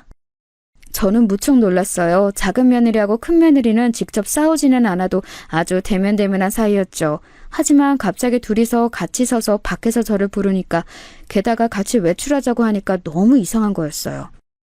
저희 지금 지방 쪽에 카페 가려고 하거든요. 큰 카페인데 제 친구가 연 곳이 있어서 같이 가세요. 저희 집 오신 다음에 꼼짝도 못 하셨잖아요. 큰며느리는 방긋방긋 웃으면서 그렇게 말했어요. 뭔가 미심쩍었지만 큰며느리가 그렇게까지 말하는데 제가 안 된다고 할 수도 없잖아요. 그래서 그냥 둘의 뒤를 따라 나섰습니다. 큰며느리가 운전대를 잡고 작은며느리가 앞에 탔어요. 저는 뒷자리에 앉아서 오랜만에 몸을 쭉 펼 수가 있었죠. 큰아들 부부네 차가 참 좋았거든요. 승차감도 고요하고 그래서 저는 며칠간 계속 신경이 곤두서 있어서 한잠도 자지 못해서 결국 깜빡 잠이 들고 말았었죠. 그런데 제가 비몽사몽하는 동안 앞에서 둘이 뭔가 두런두런 이야기를 하더라고요. 제가 그렇게 잠이 들었다가 다시 살짝 깨어났는데 순간 작은 며느리가 속삭이는 소리가 들려왔습니다. 형님, 정말 이렇게까지 해야 해요? 어쩔 수 없잖아. 어차피 우리 신랑이랑 도련님도 동의한 거고. 그건 그렇지만... 동서가 모시고 살겠다면 말리지 않겠지만 우리로서는 요양원에 보내는 게 최선이야. 언제까지 어머니 모시려고? 말도 안 되지. 맞는 말씀이긴 하죠. 둘이 작은 소리로 속삭이는데도 그 소리가 저한테는 청천벽력처럼 크게 들려오더군요. 정말 집도 절도 없고 노후자금까지도 전부 아들들한테 준 어미를 이제 요양원에 갖다 버린다는 거였어요. 저는 손이 후들후들 떨렸지만 들키지 않으려고 그냥 눈을 감고 자는 척을 했습니다. 가는 길이 멀어서 휴게소에 들르더군요. 저는 내려서 화장실에 다녀오겠다고 하고 며느리들은 식당에서 커피를 사서 마시고 있겠다고 거기로 오라고 했습니다. 며느리들이 같이 식당 안 카페 쪽으로 들어가는 것을 보고 저는 얼른 다른 쪽으로 뛰어서 안내원 쪽으로 갔습니다. 당시 저는 그래도 언니 전화번호 정도는 외우고 있었어요. 간혹 연락만 하는 정도로 지내고 있었지만 그래도 믿을 건 언니밖에 없었죠. 저는 안내원한테 부탁해서 언니한테 전화를 걸었습니다. 언니는 제 말을 듣고서 무척 놀라는 눈치였어요. 그동안 전화로 안부만 전하면서 아들들 다 잘 자랐다고, 이제 결혼해서 아들 잘 지내고 있다고만 말했으니 잘 사는 줄 알았던 동생이 갑자기 이런 이야기를 전해와 놀랄 밖에요. 며느리들이 같이 저를 요양원에 버리려 한다고 대체 누가 생각이나 했겠습니까? 언니는 조금 기다리라고 지금 곧장 차를 몰고서 가겠다고 했어요. 저는 알겠다고 하고서 며느리들을 피해서 주차장 먼 쪽 작은 건물 뒤에 숨어 있었습니다. 저 멀리로 주차장에서 며느리들이 제가 없다면서 난리가 난 모습이 보이더라고요. 하지만 저는 숨을 죽인 채로 숨어서 그 모습을 지켜봤습니다. 며느리들은 크게 한참이나 떠들더니 결국 포기하고서 차를 타고 떠나더군요. 그러고 나서 얼마가 지났을까요? 언니가 말했던 파란색 승용차 한 대가 휴게소 앞으로 바삐 달려왔습니다. 아주 새파란 차라고 언지를 해주었기 때문에 눈여겨보고 있었는데 거기서 곧장 언니가 내리더라고요. 그래서 저는 얼른 뛰어나가서 언니 손을 붙잡았지요. 언니는 너무 놀란 얼굴로 대체 이게 뭐냐면서 곧 울 것처럼 말해줬어요. 며느리들이 제대로 옷도 안 사주고 제대로 씻지도 못했던 제 꼴이 얼마나 우스웠겠습니까? 언니는 곧 저를 데리고 차에 타서 서울로 향했습니다. 저는 이미 포기 상태였고 언니를 만나서 안심해 몸이 축 늘어진 상태였지만 언니는 화가 나서 씩씩대고 있었어요. 어떻게 그런 인간 말종들이 자식으로 태어났냐면서 대체 어미를 요양원에 버리겠다는 생각은 어떻게 하는 거냐고 화를 냈지요. 연락처 내놓으라고 제대로 혼을 내주겠다면서요. 하지만 저는 고개를 저었습니다. 애들한테 제가 할 말도 없다고 생각했어요. 제가 못나서 남편이 그나마 남겨준 재산을 모두 까먹고 돈도 벌지 못했던 걸 어쩌겠습니까? 슬픔에 목이 막혀왔지만 이제 아이들하고는 영영 얼굴 보지 않고 그저 남남으로 사는 수밖에 없다고 생각했어요. 저는 언니의 차를 빌려 타고 오기는 했지만 그냥 그 길로 어디 반지하 새방이라도 들어가려고 했습니다. 아주 최후의 순간을 위해서 몇 천만 원 정도 남겨놓은 것이 있었고 그 돈으로 어디라도 들어가서 지금부터라도 노인 일자리를 알아봐야겠다고요. 하지만 언니는 단호하게 제 말을 막아섰죠. 내가 있는데 네가 무슨 소리니 지금? 네가 이런 상황인 걸 알았으면 그동안 내가 가만히 안 있었지. 언니는 그렇게 말하면서 저한테 좀 기다리라고 했습니다. 언니의 뒤를 따라 들어간 아파트는 정말 궁궐 같은 곳이었어요. 언니가 식당으로 잘 번다는 건 알았지만 그렇게까지 엄청난 알부자일 줄은 상상도 못해서 저는 놀란 채로 굳었던 기억이 있습니다. 그리고 며칠 뒤에는 언니가 작은 아파트 하나를 내주었어요. 제가 부담스러워서 괜찮다고 했지만 원래 언니 아파트고 비어있던 걸 청소해서 내준 것뿐이라며 잔소리 말고 들어가 살라고 했죠. 너무 고마웠고 정말 할 말이 없었습니다. 그래도 아이들한테 싫은 소리는 하고 싶지 않아서 저는 그저 입만 다물고 눈물을 뚝뚝 흘렸죠. 언니는 이해한다는 듯이 제 손등을 쓰다듬으며 어깨를 두드려 주었습니다. 언니네 딸은 훌륭히 성장해서 미국에 건너가 공부를 하다가 그곳에서 만난 남자와 결혼했어요. 그리고 미국에서 살고 있었죠. 형부는 몇 년 전 돌아가셔서 언니도 혼자 살고 있었는데 마침 외로운 인생에 잘 되었다면서 그냥 이제 우리 둘이 산다고 생각하자라며 제 손을 꼭 잡아주었습니다. 오랜 기간 대면대면한 사이가 되었지만 어색함은 눈 녹듯이 사라지고 다시 어린 시절 자매의 친근함이 되살아나더군요. 결국 저는 언니와 가까운 거리 아파트에서 살고 있습니다. 미안하게도 언니가 생활비를 모두 대주고 있는 상황이죠. 언니는 계속해서 아들들 연락처를 달라고 한번 가서 혼을 내주겠다고 벼르고 있지만 저는 그러고 싶지는 않아요. 어쨌든 제가 남편의 재산을 나눠준 것이었고 또 제가 잘못 키운 것이었으니 남 탓한 일도 아니었죠. 아마도 그 애들은 이제 제가 행방불명이 되어서 아주 편하게 살고 있을 테니 굳이 건드리고 싶지도 않았습니다. 아마 제대로 혼꾸녕을 내주는 것을 원하는 분들도 계실 거예요. 하지만 어미 마음으로 그게 쉽지가 않네요. 물론 괘씸하기는 하지만 아직까지는 그냥 괜찮다 여기며 살고 있습니다. 아마도 저는 끝까지 그렇게 살게 될 것 같네요.